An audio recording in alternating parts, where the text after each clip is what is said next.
Assalamu alaikum warahmatullahi. Haya, leo niko maeneo ya Buyu hapa karibu na Sheikh Osman Maalim hapa.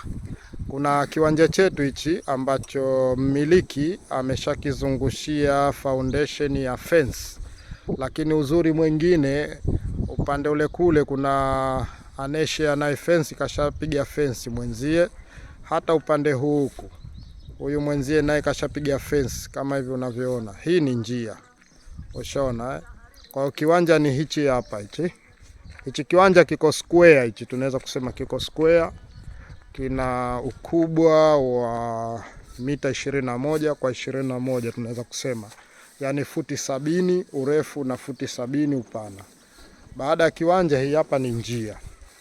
Ikisha huku ni viwanja vingine vimekatwa kwa plani hapa kama unavyoona. Nadhani nyumba ya mheshimiwa hiyo hapo ya shehe wetu Osman Maalim ndo hapo. Ushaona, kiwanja ni hichi hapa hichi.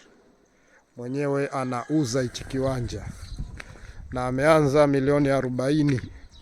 Mazungumzo yapo kidogo, anataka milioni 40.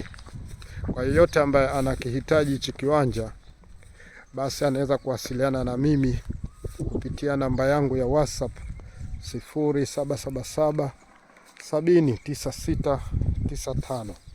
Kiwanja kipo baina ya Buyu na tunaweza kusema Chukwani. Unaona mji ulivyo na kina Beacon mwenyewe ndo anauza tu basi kwa sababu ana shida.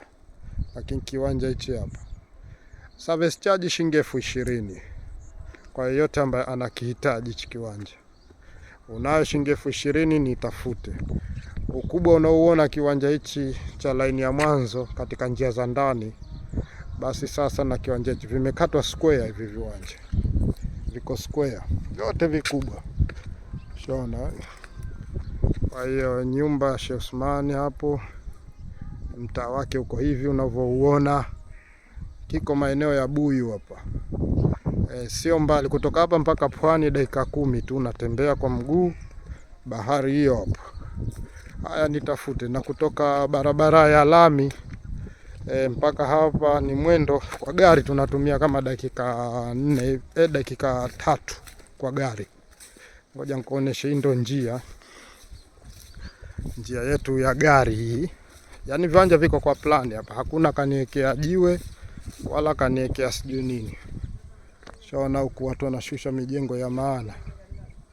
Kwa hiyo hii hapa njia moja kwa moja. Unaona katika ile nyumba iliyojengwa pala vigae vya Mkorea pale, ndo ukifika pale barabara unaiona.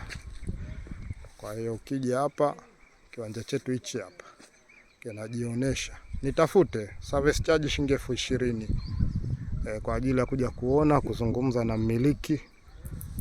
Service charge ni shilingi 20,000. Hakina mgogoro na mwenyewe hana changamoto na mtu yoyote.